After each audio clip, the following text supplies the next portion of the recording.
انتهت المهلة حق بن فدعم وصدق الوعد، صدق في وعده، ضرب ضرطة كبيرة وقال الحمد لله، وقالوا لا يرحمك الله، وقال لهم يرحمنا ويرحمكم الله.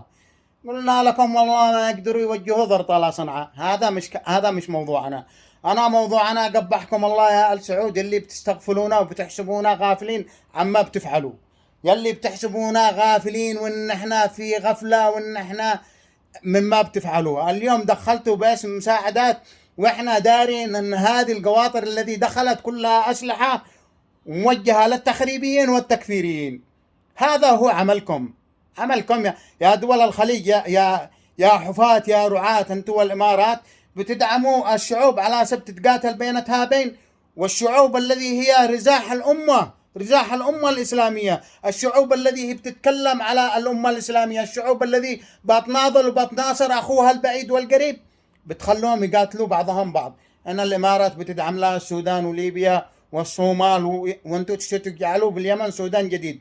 هذا بعيد على أبدكم بعد الشمس، بعيد على أبدكم. وأذكركم يا آل سعود والأيام بيننا وبينكم، الأيام والسنين والثواني بيننا وبينكم، وكل ما فعلتوا وأقدمتوا من حركة تفعلوها كل ما زاد حقدنا عليكم، وكل ما زاد في داخلنا، وكل ما رفعتوا لنا معنويات، وكل ما جعلتونا نتمنى أن ندخل إلى عقر داركم اليوم قبل غدا، وكل ما زدتونا صلابة وقوة.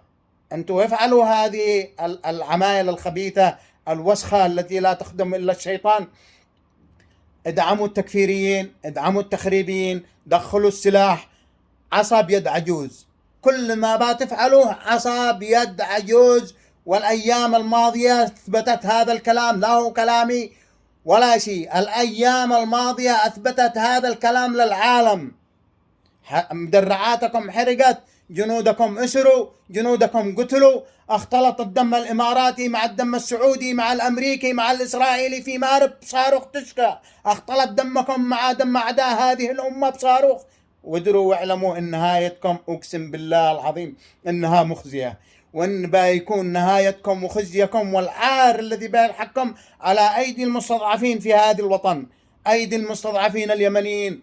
وان الله بينصر المستضعفين من بعد ضعفهم ولا يجعل عليهم من سبيل. الله سبحانه وتعالى حق، الله سبحانه وتعالى لا ينصر المتكبرين المغرورين الذي أنعم عليهم كي يناصروا أخوتهم، وإنما سينزع النعمة من عليهم وينصر المستضعفين في الأرض، ويستبدل الله سبحانه وتعالى هؤلاء الذي تكبروا وطغوا وحاربوا أبناء جلدتهم وحاربوا الإسلام وحاربوا الدين. سيستبدلهم الله برجالا يحبهم ويحبونه، أذلة على المؤمنين أشدة على الكافرين. وهذا الاستبدال وعد إلهي، خلوا هذا الكلام في أذانكم. وعد الله الذين آمنوا منكم وعملوا الصالحات لنستخلفنهم في الأرض.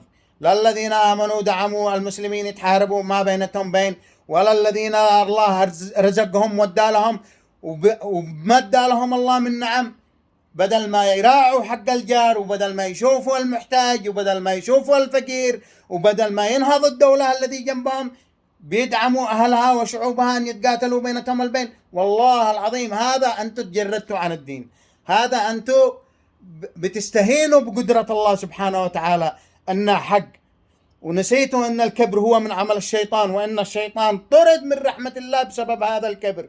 لكن مثل ما دخلوا هؤلاء المستضعفين إلى صنعاء وتصوروا في غرفة نوم علي محسن، وفي بيوت علي محسن، وفي قصور الطغاة، وفي قصور الظالمين، ونكلوا بهم، ادروا واعلموا أن بيجي اليوم الدور عليكم، وبيدخلوا قصر اليمامة وبيتصوروا في غرفتك يا بن سلمان، مش شيء بعيد. وأنا بذكرك، وهذا ليس بفضلهم أو بقوتهم أو ببأسهم، هذا بيكون جزاء لهم من الله سبحانه وتعالى بما صبروا وتأييدا منه.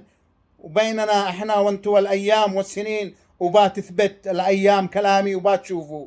أنتوا بتدعموا خراب، بتدعموا الإرهاب، بتدعموا قتل المسلم على المسلم.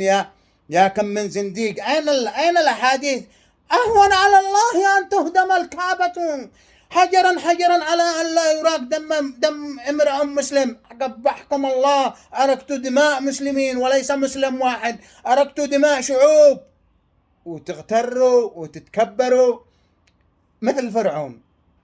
طلع وقال أنا ربكم الأعلى. ما أنتم مثل فرعون، بتتكبروا وتطغوا ونسيتوا أن الله سبحانه وتعالى من فوقكم، وأن الله يوعد الذين ينتصرون من بعد ظلمهم، وأن الله وعد المؤمنين، وأن الله وعد المظلومين، وأن الله وعد المستضعفين، وأن الله وعد أصحاب الحق، وأن الله حق والحق من أسماء الله الحسنى. وتكبرتوا بسبب أن الله سبحانه وتعالى أنعم عليكم، وما شكرتوا على النعمة ومشيتوها في طريق الحق ومشيتوها في طريق الباطل، وسفكتم دماء المسلمين.